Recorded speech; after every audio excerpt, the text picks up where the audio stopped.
नमस्कार, माझे नाव पृथ्वी संजय माने. मी आता 7वीत शिकते. माझ्या शाळेचे नाव जिल्हा परिषद प्राथमिक शाळा तुळसण आहे. मी आज तुमच्या समोर एक थोर व्यक्तिमत्व म्हणजेच छत्रपती शिवाजी महाराज यांच्याविषयी काही 4 शब्द सांगू इच्छिते. ते तुम्ही शांत चित्ताने ऐकून घ्यावी अशी माझी नम्र विनंती आहे. रुद्राचा अवतार तो वाघाचा ठसा होता. रुद्राचा अवतार तो वाघाचा ठसा होता. अरे विचारा त्या सह्याद्रीला आणि विचारा त्या सागरी लहरींना माझा शुभाग कसा होता, माझा शुभाग कसा होता. शुभाग जर तुम्ही अजून 10 वर्ष जरी जगला असता ना तरी मुघलांना सुद्धा भगवाच फडकावा लागला असता, भगवाच फडकावा लागला असता. प्रतिपचंद्र लेखे वर्देश विश्ववंदिता शाह सुनो शिवसैषा मुद्रा भद्राय राजते. जिथे शुभक्त उभे राहतात, जिथे शुभक्त उभे राहतात तिथे बंद पडते भल्या भल्यांची मती. जिथे शुभक्त उभे राहतात तिथे बंद पडते भल्या भल्यांची मती. अरे मरणाची कुणाला भीती. आदर्श आमचे राजे शिवछत्रपती, आदर्श आमचे राजे शिवछत्रपती. आपण एवढ्या गर्वाने म्हणतोय आमचे राजे असे होते, आमचे राजे तसे होते, आमच्या राजांनी एवढे किल्ले जिंकले, आमच्या राजांनी एवढे पराक्रम गाजवले. अरे पण हे छत्रपती शिवाजी महाराज म्हणजे कोण? कोण आहे ते शिवाजी महाराज? तर छत्रपती शिवाजी महाराज म्हणजेच छ म्हणजे 36 हत्तींचे बळ असणारे, त्रस्त मोगलांना करणारे, परत न फिरणारे, तिन्ही जगात जाणणारे, शिस्तप्रिय वा वाणिष्ठेश जी जिजाऊंचे पुत्र व महाराष्ट्राची शान हा न मानणारे, राज्याचे हितचिंतक, ज्या जनतेचा राजा म्हणजे छत्रपती शिवाजी महाराज होय.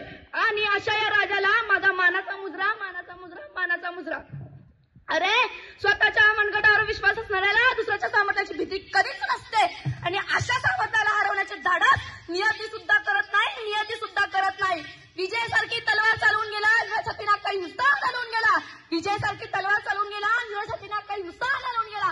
वाघनखाने अफजल खानाचा कोतळा फाडून गेला, वाघनखाने अफजल खानाचा कोतळा फाडून गेला. ज्याला स्वर्गात गेल्यावर देवांनी झुकून मुजरा केला, ज्याला स्वर्गात गेल्यावर देवांनी झुकून मुजरा केला, असा हा मर्द मराठा माझा शुभ होऊन गेला, माझा शुभ होऊन गेला. एक होते शिवाजी, भीती नव्हती त्यांना जगाची, चिंता नव्हती त्यांना परिणामांची, कारण त्यांना साथ होती भवानी मातेची आणि आई जिजाऊंची. जात होती त्यांची मर्द मराठ्यांची, देशात लाट आणली भगव्याची आणि मुहूर्तमेढ रोवली स्वराज्याची. आणि म्हणूनच म्हणतात जय भवानी जय शिवाजी, जय भवानी जय शिवाजी. ओम बोलल्याने मनाला शांती मिळते, साई बोलल्याने मनाला शक्ती मिळते, राम बोलल्याने पापांना मुक्ती मिळते, आणि छत्रपती शिवाजी महाराज बोलल्याने आम्हाला 100 वाघांची ताकद मिळते, आम्हाला 100 वाघांची ताकद मिळते. माझा महाराष्ट्र कसा आहे, हा माझा महाराष्ट्र काय आहे, हा माझा महाराष्ट्रात कसा घडला हा माझा महाराष्ट्र. तर माझा महाराष्ट्र म्हणजे छत्रपती शिवरायांच्या विचारांचा, आई जिजाऊंच्या संस्काराचा, शंभूच्या पराक्रमांचा साक्षीदार म्हणजे हा माझा महाराष्ट्र आहे.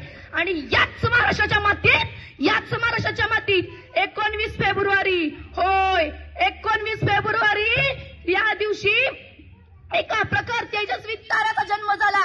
आणि तो तारा म्हणजे छत्रपती शिवाजी महाराज होय, छत्रपती शिवाजी महाराज होय. छत्रपती शिवाजी महाराजांनी त्यांच्या आयुष्यामध्ये माणसे जपली आणि वस्तू वापरल्या, पण तो आपण मात्र काय करतो, आपण वस्तू जपतो आणि माणसं वापरतो. त्यांनी त्यांच्या सुवर्ण अक्षरांनी आपल्या भारताचा अखंड इतिहास लिहिला. म्हणूनच मला तुम्हाला एक गोष्ट सांगावीशी वाटते. एकदा छत्रपती शिवाजी महाराज व दादाजी हे दोघे कर्नाटकच्या मोहिमेवरून परत येत होते. त्यांना वाटेत येताना एक बेलवाडी नावाचे गाव लागले. त्या गावात एक छोटासा किल्ला होता. त्या किल्ल्याची एक ठाणेदारी स्त्रीच होती बरं का, आणि त्या स्त्रीचे नाव होते मल्लम्मा देसाई. आणि दादाजींना काय वाटले, आपण करून येतोय तर आपण जाता जाता हा एक किल्लाही घेऊन जाऊया ना.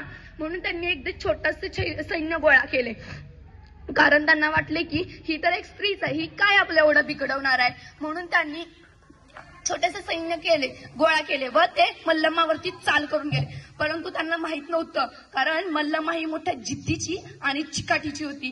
त्यांनी मावळ्यांचा पराभव केला, तिने मावळ्यांचा पराभव केला. दादाजींना वाटले अरे एका स्त्रीच्या हातून आपल्या मावळ्यांचा पराभव होणे हे शक्य नाही. म्हणून त्यांनी अजून सैन्य गोळा केले व ते पुन्हा एकदा मल्लम्मावरती चाल करून गेले. परंतु आता मात्र मल्लम्माचा ठाव लागला नाही, मल्लम्माचा पराभव झाला. दादाजींना वाटले अरे ही एवढ्या मोठी जिद्दीची आणि चिकाटीची आहे, हिला आपण शिवाजी महाराजांच्या पुढे नेऊन उभे करावे का. म्हणून त्यांनी तिला कैद करणार इतपत ती म्हणाली थांबा, आणि किल्ल्याच्या आतमध्ये जाऊन तिच्या तान्ह्या लेकराला घेऊन बाहेर आली. आणि तिला छत्रपती शिवाजी महाराजांच्या पुढे नेऊन उभे करण्यात आले। तेव्हा तिला उभे करताच पुढे तिच्या डोक्यात एक विचार आला। तिला वाटले जसे बाकीचे राजे आपल्या शत्रूंना शिक्षा देतात, हातीच्या पायात तोडवतात, इतरही विचार न करण्यासारख्या शिक्षा देतात, तसं ते मला राजे शिक्षा देतील का?